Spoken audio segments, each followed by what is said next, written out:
लोगों में बहुत ज़्यादा कन्फ्यूजन है कि शिव और शंकर एक है, किंतु वे दोनों अलग अलग हैं। अपने भारत में 12 ज्योतिर्लिंग हैं जो कि सारे स्वयंभू है और इतने पावरफुल ज्योतिर्लिंग है ये। अगर आप वहाँ किसी भी ज्योतिर्लिंग में जाते हैं तो आपको स्वतः ही वहाँ की ऊर्जा आप महसूस कर पाएंगे। कैलाश पर्वत जो आप देखते हैं उसका फ्रंट फेस जो है कैलाश का, उसमें आपको विभिन्न तरह की आपको आकृतियाँ दिखेंगी कि यहाँ ओम दिख रहा है।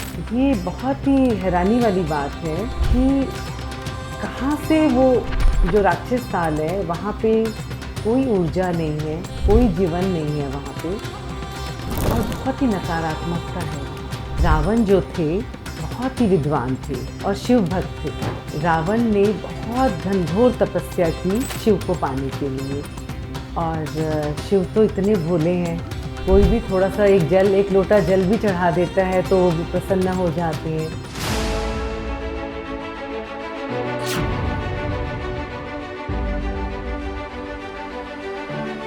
वो उत्तर में केदारनाथ है, दक्षिण में रामेश्वरम है, पश्चिम में सोमनाथ है तो पूरब में बैद्यनाथ है। शिव ही सर्वशक्तिमान है, सत्यम शिवम सुंदरम। भगवान भोलेनाथ से जुड़े हुए तमाम सत्य जो है, तमाम जो ऐसे रहस्य हैं जिनके बारे में शायद आपको नहीं पता होगा, आज हम स्पॉटलाइट के इस विशेष एपिसोड में आपके साथ साझा करेंगे। तो भगवान शिव के बारे में जिन्होंने पढ़ा है, जिन्होंने उनका अध्ययन किया है और अपने जीवन में आत्मसात किया है, ऐसी हैं सोनल राशिवासिया जी। पहले तो मैम बहुत स्वागत है आपका।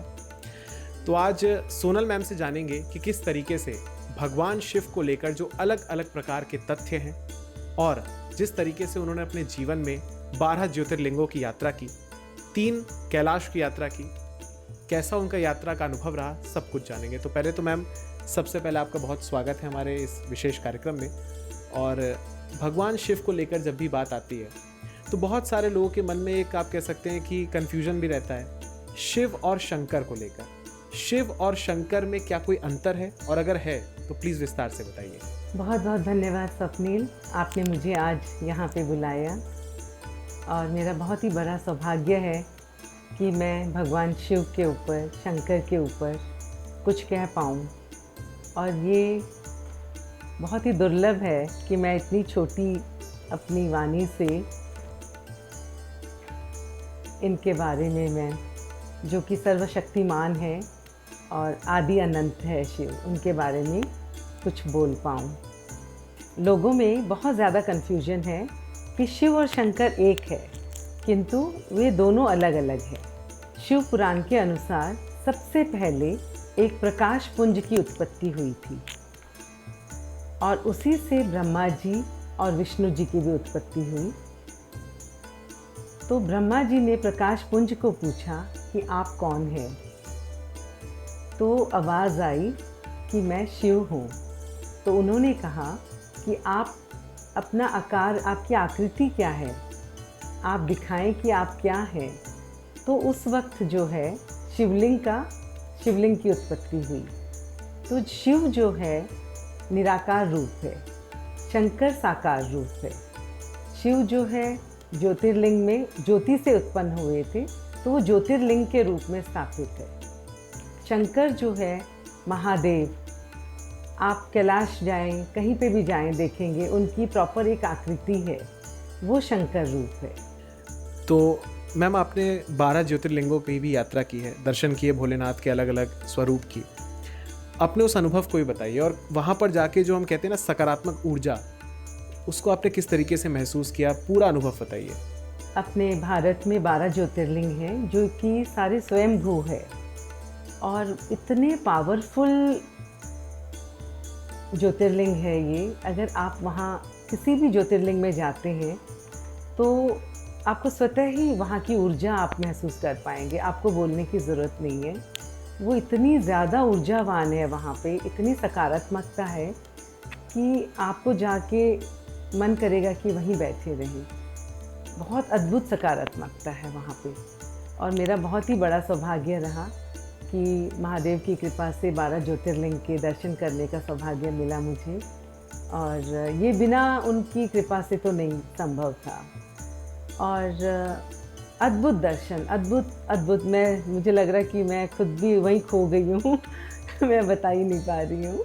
शंकर जी की बात हुई तो शंकर जी जहाँ रहते हैं थोड़ा सा हमें क्योंकि आप वहाँ गई हैं, हम अक्सर सुनते हैं कैलाश पर्वत जो भगवान शिव का घर माना जाता है, वहीं से रावण ने भी तपस्या की। माता पार्वती भी जब वहाँ गई तो कहीं कि नहीं मुझे काशी ले चली या कहीं और ले चली। तो ऐसे कैलाश के बारे में हमें थोड़ा बताइए। कैलाश भगवान शिव का, शंकर का स्थान है। साक्षात शंकर भगवान जो है कैलाश में विराजित है। और पूरे ब्रह्मांड का जो है एक सेंटर पॉइंट कहते हैं ना, वो है कैलाश। और इतनी ऊर्जा है कैलाश में। मैं बातें करते करते वहाँ पहुँच गई हूँ। आप लोगों से बातें करते करते लगता है मैं कैलाश मेरी आँखों के सामने आ गया है। वो अद्भुत दृश्य, इतनी सुंदर, मैं शब्दों से शायद मैं बयां भी नहीं कर पाऊँ। वहाँ की ऊर्जा जो कि आप अकल्पनीय है, इतनी ऊर्जावान वो जगह है। और आप कैलाश में कहीं पे भी देखेंगे तो आपको विभिन्न स्वरूप दिखेंगे। अच्छा, वहाँ शंकर भगवान दिखते मतलब कैसे रहता है? क्या कोई शिवलिंग है या कोई मूर्ति ऐसा कुछ है वहाँ? वहाँ पे जो कैलाश पर्वत जो है वो एक पिरामिड के फॉर्म में है। और आप उसे ध्यान से देखेंगे तो आपको लगेगा कि माता पार्वती भी वहाँ विराजित है, भगवान शंकर भी है, तो कार्तिकेय जी भी दिख रहे हैं, तो चूहा भी दिख रहा है, तो उसमें शिवलिंग भी दिख रहा है, कार्तिकेय जी भी दिख रहे हैं, नंदी, अलग अलग आकृतियाँ। क्योंकि कैलाश जाना बिना आसान नहीं है। और बिना महादेव की आज्ञा से तो हम सोच भी नहीं सकते वहाँ जाना। और मेरा बहुत बड़ा सौभाग्य रहा कि कैलाश की यात्रा हुई और कैलाश पर्वत की परिक्रमा भी करने का सौभाग्य मिला मुझे। ये परिक्रमा कितने किलोमीटर का होता होगा? 52 किलोमीटर की परिक्रमा थी। वो आपने पैदल की? नहीं, उसमें हमने घोड़े भी लिए और साथ में पैदल भी। जो सेकेंड डे की परिक्रमा थी वो वन ऑफ द टफेस्ट परिक्रमा, बहुत टफ। कैसे वहाँ तो पूरा बर्फ ही है? नहीं, बर्फ नहीं है, बर्फ है। हमें तो वैसे फोटोज वगैरह हम देखते हैं तो सिर्फ बर्फ ही बर्फ दिखता है। बर्फ में फोटो दिखती है। पहले दिन की परिक्रमा जो थी हमारी 12 किलोमीटर की थी, वो काफ़ी सरल थी। और वहाँ से हमें बिल्कुल कैलाश पर्वत जो आप देखते हैं उसका फ्रंट फेस जो है कैलाश का, उसमें आपको विभिन्न तरह की आपको आकृतियाँ दिखेंगी कि यहाँ ओम दिख रहा है। आप बहुत ध्यान से सुनेंगे तो लगेगा कि आपको ओम का गुंजन सुन रहा है, ओम की ध्वनि सुन रही है। तो ये वाकई में हम सुनते हैं कि कैलाश में ओम की ध्वनि आती है, डमरू बजता है, ये वाकई हमें अनुभूति लगेगा कि ये डमरू की ध्वनि है तो कभी ओम की ध्वनि है। ये वाकई में, अगर आप वहाँ रात में रहने का मुझे सौभाग्य मिला, मैं रात को वहीं पे रुकी थी। मेरे बिल्कुल सामने कैलाश थे और मैं वहीं पे बिल्कुल सामने, जैसे कमरे में लेट के सामने खिड़की से भी देख रही थी तो सामने कैलाश थी। तो ये 52 किलोमीटर की परिक्रमा 3 दिन लगे परिक्रमा में। और दूसरे दिन की जो परिक्रमा है वो बहुत टफ थी, वो वाकई में बहुत ही टफ थी। और तीसरे दिन काफ़ी आरामदेह थी, लेकिन दूसरे दिन की परिक्रमा जो डोलमाला पास जो हमें क्रॉस करना पड़ता है वो बहुत ही टफ थी। एक चीज़ दर्शकों को हमारे बताइए कि अगर यहाँ कोई दिल्ली में बैठा है उसको कैलाश जाना है तो वो कैसे जाए? आप आजकल तो सोशल मीडिया का ज़माना है और बहुत सरल है। आप गूगल पे अगर आप हमें बताइए कि जैसे आप जिस रास्ते गई थी, हाँ, वो कैसे गई थी? हाँ, आप अच्छा वैसे देखना, वैसे जाने के लिए हमने लिया था। हम दिल्ली से काठमांडू गए थे फ्लाइट से। काठमांडू से गए लहासा तिब्बत में हुआ। और वहाँ पे 2 दिन के लिए एक्लेमेटाइज करते हैं, एक्लेमेटाइजेशन के लिए हमें रखा गया वहाँ पे। और 2 दिन हम लहासा में रहे। लहासा से हम लोग 1 दिन के लिए बीच में घूमने के लिए सिघास्ते करके जगह है, जहाँ पे दलाई लामा जो है ना, दलाई लामा सिघास्ते में रहे थे, उनकी मोनास्ट्रीज़ हैं और वो सब देख के आए। और तीसरे दिन फिर हम लोग गए, चौथे दिन हम गए थे अली और एक जगह है जो कि वो भी फ़्लाइट से ही गए थे। अली से फिर हम लोग वहाँ से कैलाश मानसरोवर गए। कैलाश मानसरोवर में हमने स्नान किया। शाम के वक्त हम लोगों ने हवन यज्ञ किया, क्योंकि वहाँ पे वैसे कोई मूर्ति पूजा नहीं है, तो हवन बहुत सुंदर हमने वहाँ पे यज्ञ किया। और मानसरोवर झील की परिक्रमा वो गाड़ी से की। जो कैलाश और मानसरोवर है, उसमें कैलाश पर्वत है, मानसरोवर झील। जी।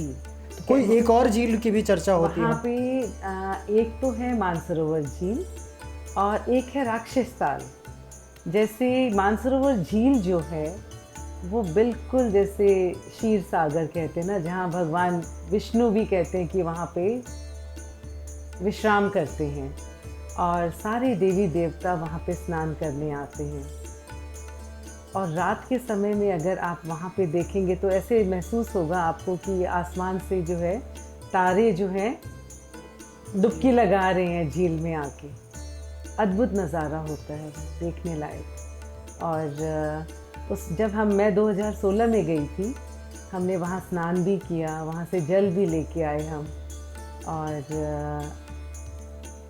यज्ञ किया, परिक्रमा की हमने। और राक्षस, और ये बिल्कुल ऊर्जावान पॉजिटिव सकारात्मक ऊर्जा ही ऊर्जा है वहाँ पे। और दूसरी तरफ राक्षस ताल।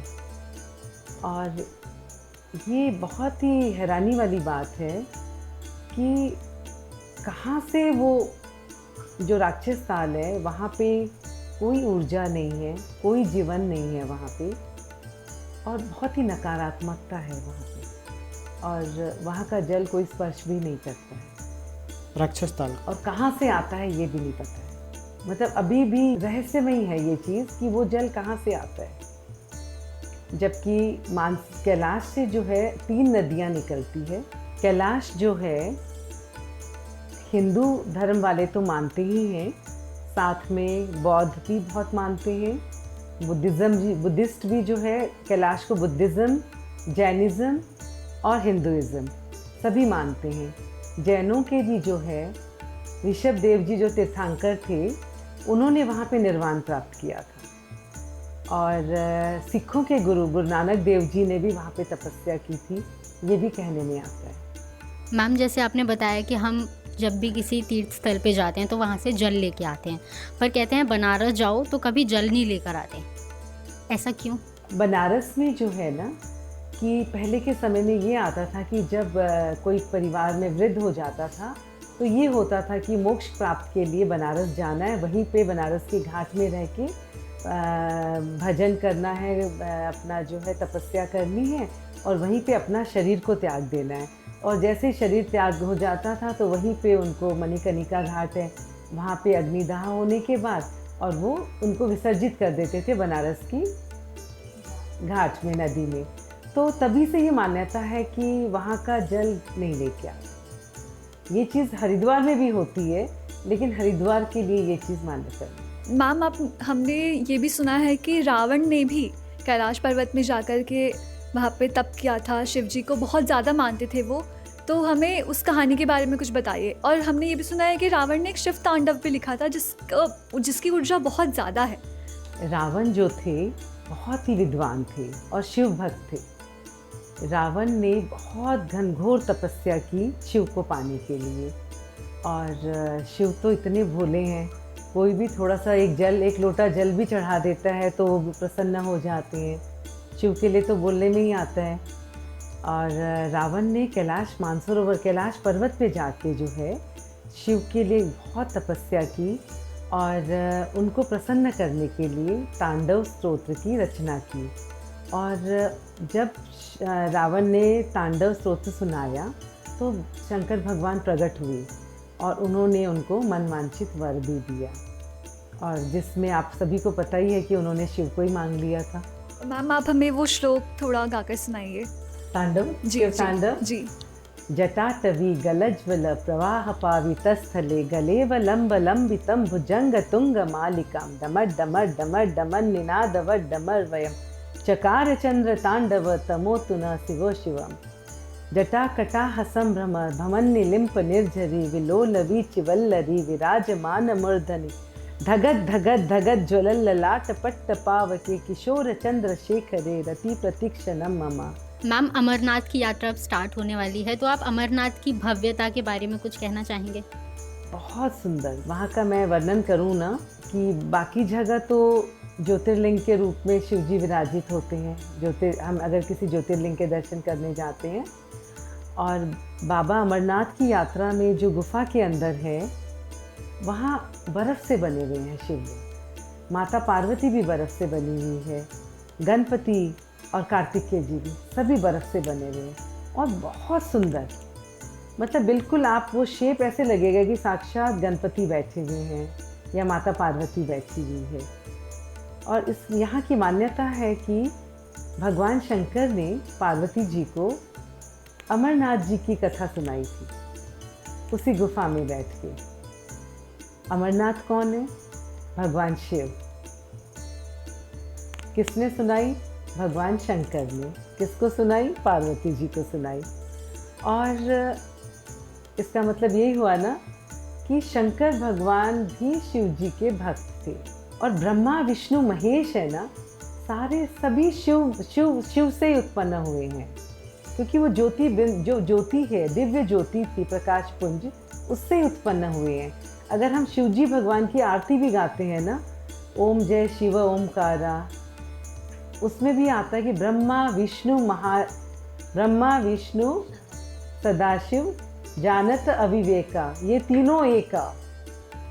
ये चीज़ उसमें भी आता है कि ब्रह्मा विष्णु और महेश तीनों ही शिव से उत्पन्न हुए हैं।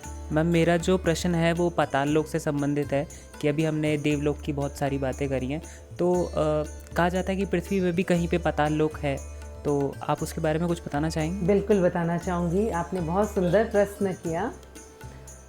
2021 में हम लोग आदि कैलाश की यात्रा पे गए थे, तो रास्ते में पता चला कि यहाँ पे पाताल लोक भी है। और हम जो है ये धारचूला से गंगोली, ये अपने पिथौरागढ़ के गंगोली घाट में पाताल लोक है। और जो हमने बचपन में कहानियों में सुना हुआ है कि देवलोक, पाताल लोक, और ये वाकई में वही पाताल लोक था। और जब हम पहुँचे वहाँ पे, बहुत छोटा सा एक दरवाज़ा था जिसके नीचे हमें ज़मीन के 90 फीट नीचे जाना था, जो कि बहुत ही दुर्गम, जिसे कहेंगे कि आप सीधा सीधा ऐसे चल के नहीं, और वहाँ पे पानी भी रिसता है, क्योंकि पाताल के नीचे जब हमें जाना है तो ज़मीन, वहाँ पानी भी आता है।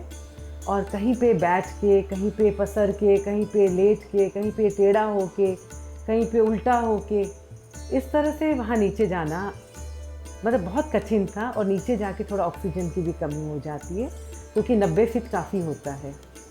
और वहाँ अंदर जाके जो हमने देखा, मैं आपको बता नहीं सकती हूँ कि वहाँ साक्षात जो है शेषनाग के ऊपर, जैसे हमने सुना है कि शेषनाग के ऊपर पृथ्वी जो है पे विराजित है। शेषनाग के ऊपर ही पृथ्वी जो है, पृथ्वी का भार शेषनाग के ऊपर है। वो साक्षात वहाँ पे देखने को मिला कि एक प्रॉपर जो है शेषनाग था, बहुत बड़े विशाल शेषनाग थे जिसके ऊपर पृथ्वी का भार है, वो वहाँ पे साक्षात है।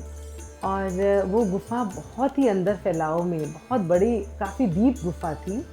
और वहाँ पे 4 धाम, अमरनाथ जी के भी दर्शन थे। और वहाँ से जो वहाँ के पुजारी थे, भंडारी परिवार, जो कि वहाँ के उनकी सेवा करते हैं, उन्होंने बताया कि यहाँ से हम 4 धाम के लिए गुफाएं निकलती है, जो कि अभी बंद है। अलग अलग दिशाओं में गुफा निकलती है। और आदि शंकराचार्य जी ने पाताल लोक से निकलती है। और वहाँ पे एक शिवलिंग स्थापित किया हुआ था आदि शंकराचार्य जी ने, जो कि बहुत सुंदर था। और मुझे बहुत सौभाग्य मिला मुझे वहाँ पे अभिषेक करने का। और वहीं से जो 5 पांडव थे, 5 पांडव जो स्वर्ग के लिए निकले, वो भी उसी गुफा के अंदर से ही निकले थे। और वहाँ पे एक स्थान गुफा के अंदर ही था जाके, जहाँ पे बैठ के उन्होंने चौपड़ भी खेली 5 पांडव ने। और अभी भी वहाँ पे शिवलिंग बने हुए हैं।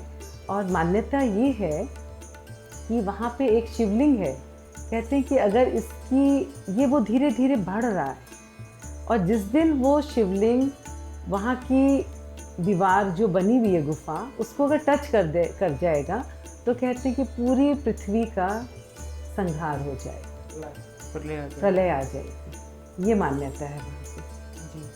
तो अभी आप लोगों ने देखा कि हमारे जो साथी हैं, हमारे जो सहयोगी हैं, उन्होंने मैम से शिव जी को लेकर, भगवान शंकर को लेकर तमाम प्रकार के सवाल पूछे।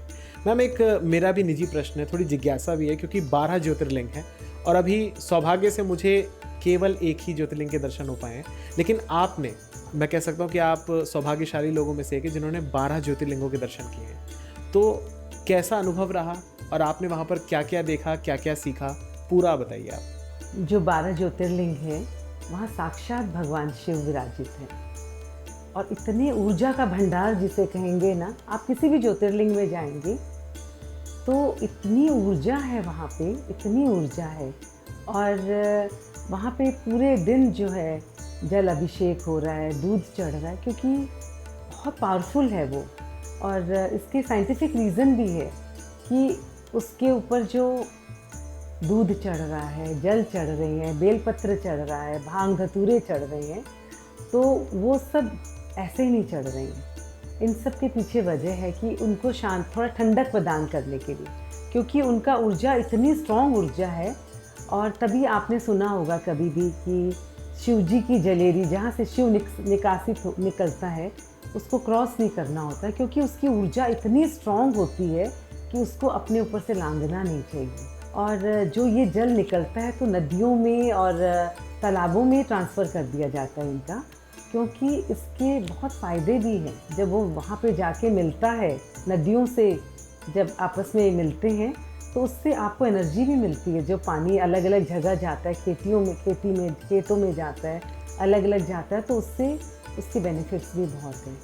12 ज्योतिर्लिंग, सौराष्ट्र सोमनाथाई सोमनाथ जी का हो गया, श्री शैले मल्लिकार्जुन, हैदराबाद से आप अगर मल्लिकार्जुन जाएंगे तो वहाँ मल्लिकार्जुन शिवलिंग ज्योतिर्लिंग है। सौराष्ट्र सोमनाथाई श्री शैले मल्लिकार्जुन, उज्जैन महाकालम, ओंकार ममलेश्वर, परालय वैद्यनाथम, डाकिन्या भीमा शंकरे, सेतु बंदे तु रामेश्वर, नागेश्वर दारुकावली, वाराणस्य तु विश्वेशम, त्र्यंबकम गौतमी तटे, ग्रिनेश्वर हो गया महाराष्ट्र में। इंटरव्यू के इस आखिरी सेगमेंट में हम लोग पहुँचेंगे अंतिम प्रश्न की तरफ। मैम, हमने देखा कि जब हम शिव परिवार की तस्वीर को देखते हैं, जब उनके चित्र को देखते हैं, तो हम उसमें पाते हैं कि वहाँ पर गणेश जी का मूषक भी है, तो शिव जी के गले में सर्प भी है, नंदी भी हैं, तो वहाँ पर बाघ भी है, बाघ की उन्होंने वेशभूषा बनाई हुई है, मोर भी है, कार्तिकेय जी का जो वाहन है। हम देखते हैं कि वहाँ पर उन्होंने विष को भी धारण किया है, पिया है, और अमृत भी है, जटाओं में गंगा जी भी है जो निर्मल है। तो शिव जी का पूरा चित्र जो है वो हमें क्या संदेश देता है? एक चीज़ और इसमें मैं ऐड करूँगा कि जो अर्धनारीश्वर का स्वरूप है, जो कि जेंडर इक्वालिटी का एक संदेश देता है, इसको आप कैसे देखती हैं? और एकल किस तरीके से भगवान शिव के जो उपदेश हैं या भगवान शिव का जो जीवन है उससे प्रेरणा ले रहा है? भोलेनाथ जो है हमेशा दूसरों का कल्याण करते हैं, और एकल क्या कर रहे हैं? यही कार्य कर रहे हैं कि हम ग्रामवासी, शहरवासी सब मिलके जो है कि अपने सशक्त भारत के लिए कार्य कर रहे हैं। तो हमें यही शिक्षा लेनी चाहिए कि दूसरों का कल्याण के लिए त्यागी तो है ना, ये क्या है, एकल जो कार्य कर रहा है कल्याण का ही कार्य कर रहा है। शिवजी भगवान ने दूसरों के कल्याण के लिए त्याग किया। ऐसे ही जो है ना, हलाहल विष भी पिया तो दूसरों के कल्याण के लिए ही पिया था, सबको बचाने के लिए, विश्व को बचाने के लिए विष का पान किया था। और भगवान शिव ने सती के जाने के बाद भी अपना संतुलन बना के रखा था। तो हमें भी कैसी भी परिस्थिति आती है तो हमें शिव से यही शिक्षा मिलती है कि हम, भगवान शंकर से हमें ये शिक्षा मिलती है कि हमें अपना संयम नहीं खोना चाहिए, संतुलन बना के रखना चाहिए और सभी को साथ लेके चलना चाहिए और कभी भी डगमगाना नहीं चाहिए। हमेशा सकारात्मक सोच के साथ चलना, जो कि सबसे ज़रूरी है। अगर आप पॉजिटिव सोचते हैं तो सब कार्य वैसे ही पॉजिटिव हो जाते हैं। तो आज के इस विशेष कार्यक्रम स्पॉटलाइट में हमने देखा, हमने सीखा सोनल राशिवासिया जी से कि कैसे भगवान शिव का जो जीवन है, जो उनका स्वरूप है, जो हमें वो प्रेरणा देते हैं वो हम अपने जीवन में कैसे उतार सकते हैं, चाहे संयम रखना हो, चाहे संकल्प लेना हो, चाहे हर वक्त हमें दया भाव रखना हो। तो मैम, अपना कीमती समय देने के लिए बहुत बहुत धन्यवाद आपका, और हम ये उम्मीद करते हैं कि आने वाले और तमाम एपिसोड्स में आपके साथ नई नई जानकारियाँ, नए नए तथ्य साझा करेंगे। देखते रहिए स्पॉटलाइट एकल भारत को, सब्सक्राइब कीजिएगा। पूरी टीम के साथ मैं स्वप्निल वर्मा, धन्यवाद।